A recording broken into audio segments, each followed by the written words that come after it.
Você já viu aqueles filmes trash? Sim, aqueles filmes que são tão ruins, mas tão ruins que acabam ficando divertidos. Tipo o Plano 9 do Espaço Sideral, ou The Room, ou Sharknado 4. Pois é, parece que a esquerda resolveu entrar no universo do cinema trash com duas novas produções que já estão conquistando o público brasileiro. Mas não pelo talento, claro. Os vídeos de resposta ao Nicolas Ferreira, estrelando Lindbergh Farinha, Farias e Thalíria Coalhada Petrone, são tão absurdos que poderiam passar tranquilamente no Canal Brasil às 3 da manhã. Péssimos atores, iluminação de filme de terror caseiro, roteiro que desafia a inteligência humana e o melhor, uma história mais inacreditável do que invasão alienígena em Osasco. Fique de olho.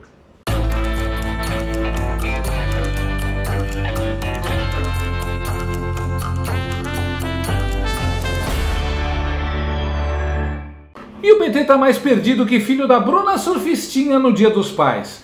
Tá um tal de "eu não sabia, foi o Bolsonaro, culpa do Banco Central, era o estagiário". Tá tão feia a coisa que até a torcedora símbolo do governo Lula, Mortadela Lima, da Globo News, foi obrigada a abrir o coração. Ontem foi a chamada super quarta, né? Porque tinha decisão de juros aqui e nos Estados Unidos. Mais para a base do governo no Congresso foi a super bomba, sabe assim? Uma quarta bomba. Por exemplo, olha o que você teve lá. Uma mega vitória do bolsonarismo, já já a gente vai falar disso, com a aprovação com um placar que é maior do que o necessário para passar uma proposta de emenda constitucional. Então veja o tamanho da vitória, né? Foi bem largo o placar. No caso de Alexandre Ramagem, travar o andamento do caso de Ramagem, não vai vigorar, mas a gente vai falar disso depois. Teve a maior taxa de juros nos últimos 19 anos, né? E ainda a sucessão de problemas no INSS, com um tiroteio interno registrado pela Renata Agostini, que entrevistou o ministro da Casa Civil, Rui Costa, e ele foi para cima de quem descobriu o esquema. Então, o bate-cabeça é enorme.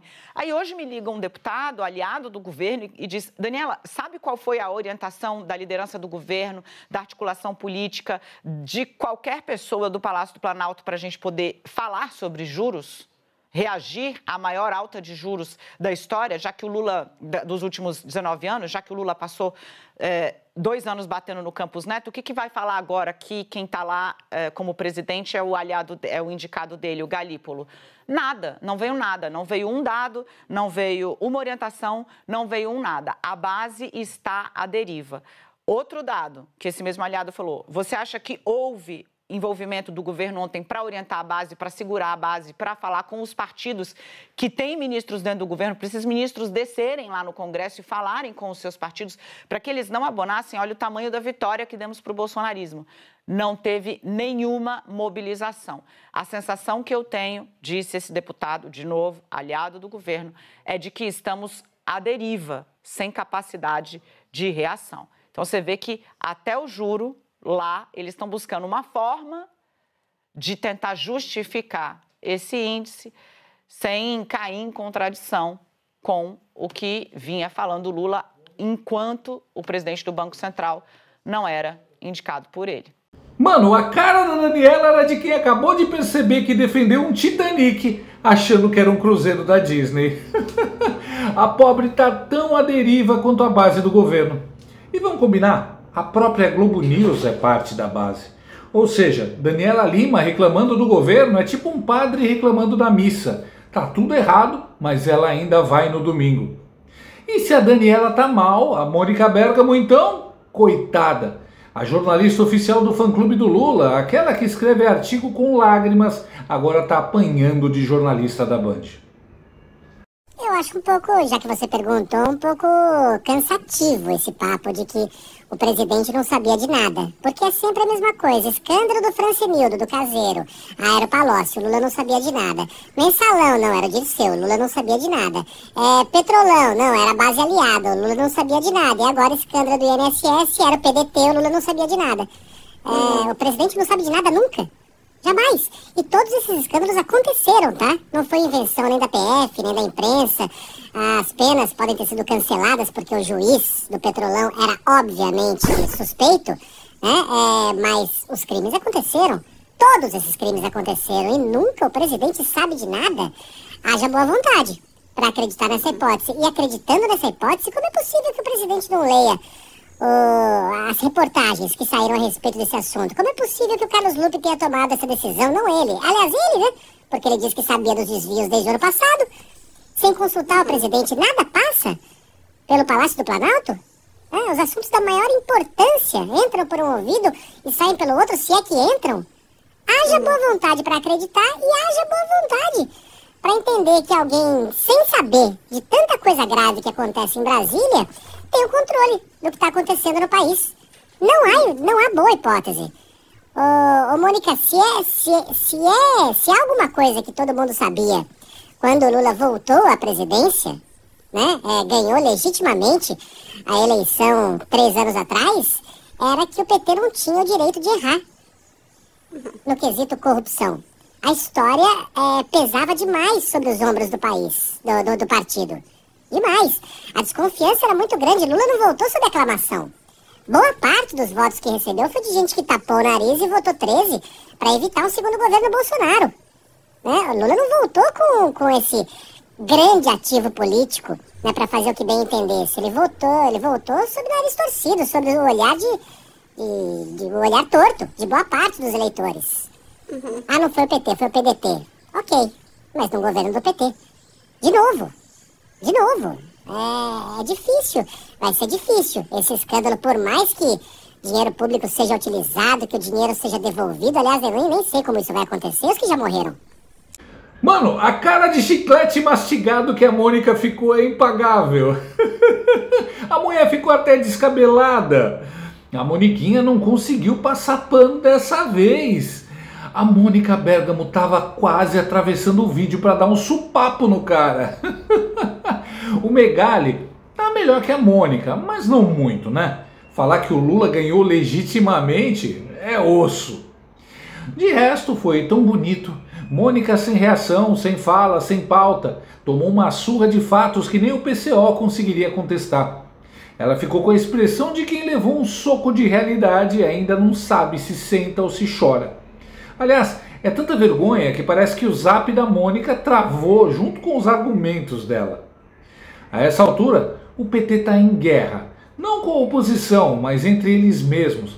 Cada um tentando escapar do barco afundando com a desculpa mais esfarrapada. Quem fala sobre isso é o jornalista e velho que censurava memes, Valdo Cruz Credo. O ministro Rui Costa, que está viajando, voltou, ao falar desse problema, ele lembrou-se, olha, meio que apontou, foi essa avaliação da CGU, de que a Controladoria Geral da União deveria ter feito um alerta a nível ministerial, ou seja, deveria ter levado esse problema lá na Casa Civil antes de acionar qualquer coisa. O ministro Vinícius Carvalho se defendeu, dizendo que, olha, a gente avisou o ministro da Previdência, a gente avisou o presidente do INSS, e o fato de a CGU estar investigando junto com a PF já tem precedente, ela já fez isso em outras oportunidades.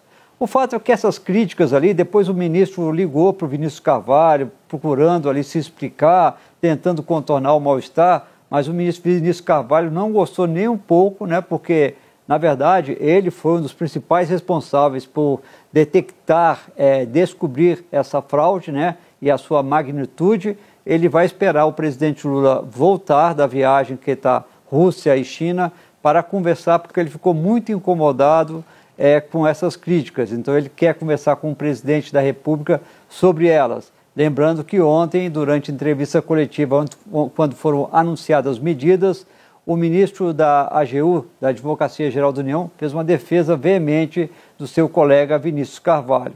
Camila, esse governo já está enfrentando problema demais, tem que criar problema para ele mesmo. Olha, nesse momento, eu diria que é uma estratégia totalmente suicida.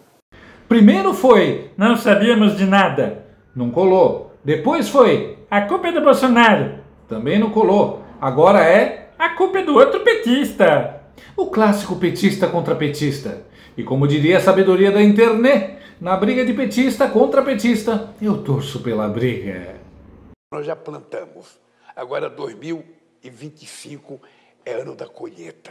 E aí, no meio do caos, surgem os super-heróis da vergonha alheia, os influenciadores que a esquerda nos deu de presente. Começando por ele, Lindbergh Farias, o blogueiro da CUT, namorado da Glaze Hoffman. Sim, a mesma Crazy que foi pioneira em esquema de roubo de aposentados lá em 2014. Olha que casalzão da porra. Nicolas, seguirão livres, sem punições. Que bela democracia. Nada disso. Essa investigação começa com a decisão do governo do presidente Lula. Foi a CGU. A Polícia Federal entrou, já prendeu várias pessoas ligadas a essas entidades envolvidas em fraude. Também apreendeu carros de luxo, dinheiro em espécie, no montante de milhões. E a investigação vai seguir. Doa a quem doer. Vamos jogar luz nessa história. Fazem de tudo para tentar relacionar o presidente com essa história. Mas o verdadeiro protagonismo tem um nome: Jair Bolsonaro. O escândalo começa em 2019. A CGU notificou o INSS, só que nada foi feito. Quem era o ministro? Paulo Guedes. Quem era o secretário de Previdência? O hoje senador Rogério Marinho.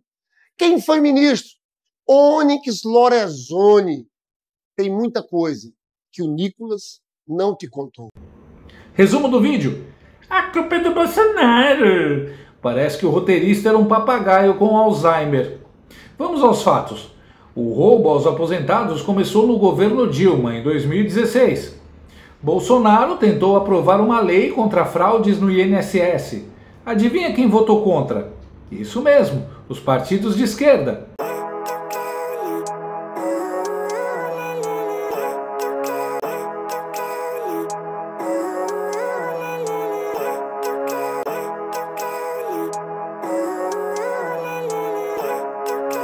E o mais surreal, dizer que Bolsonaro ajudou os sindicatos petistas a roubar é tipo dizer que o Batman ajudou o Coringa a fugir da cadeia. Detalhe: o presidente do segundo sindicato que mais lucrou com o esquema é irmão do Lula. Família que rouba unida. E a atuação do Lindbergh? O cara olha pra câmera como se estivesse no espelho e saindo desculpa pra mãe. Parece que o PT não conseguiu ninguém mais jovem do que o ex-cara pintada de cabelo ralo para ser blogueiro.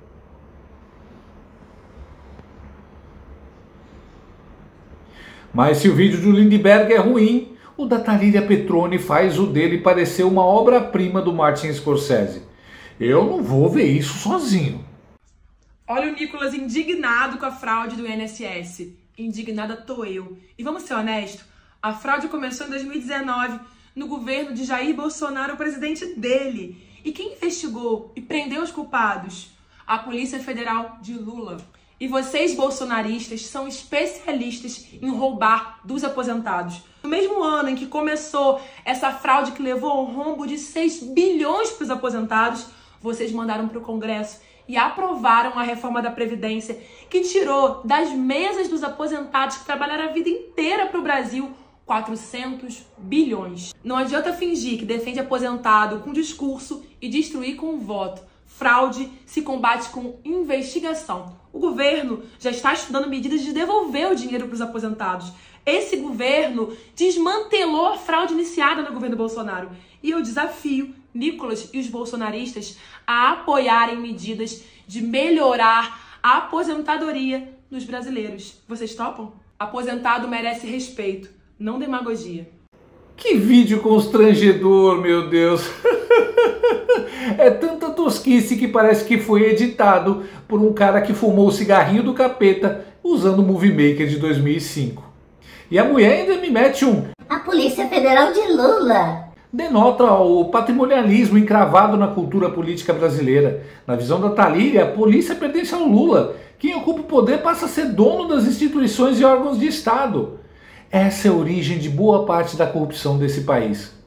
Além do mais, se a culpa é do Jair Bolsonaro, por que vocês não apoiam a instalação da CPMI para investigar os desvios do INSS? Estão com medinho, né? E com aquele cabelo não dá para não lembrar do Coalhada, aquele personagem do Chico Anísio. Ela acreditou de verdade que o vídeo viralizaria pelo conteúdo. Não, minha filha, viralizou por ser trash, puro trash. Agora segura os números. Nicolas Ferreira, 135 milhões de visualizações só no Instagram. Talíria, 460 mil. Lindbergh, 21 mil, provavelmente metade da família dele. É como comparar Vingadores Ultimato com aquele episódio perdido da novela Bang Bang da Globo. E incrível como a esquerda, que sempre foi tão artística, não sabe mais comunicar. E só tem uns débeis mentais para tentar se expor ao ridículo. Mas calma, Talíria. Calma, Lindbergh. Não desanimem. Seus vídeos são um fracasso em visualizações, mas um sucesso em memes.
Então fica a dica, Lindbergh, Talíria, não desistam. O que hoje é chacota, amanhã pode virar culto underground.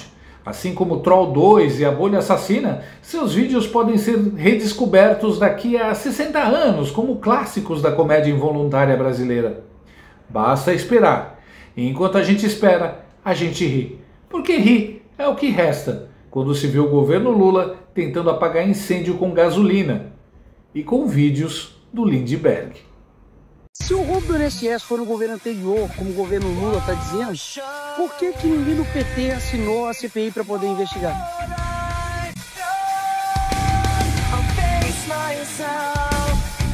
Gostou desse vídeo? Então inscreva-se no canal, comente, curta e compartilhe com seus amigos.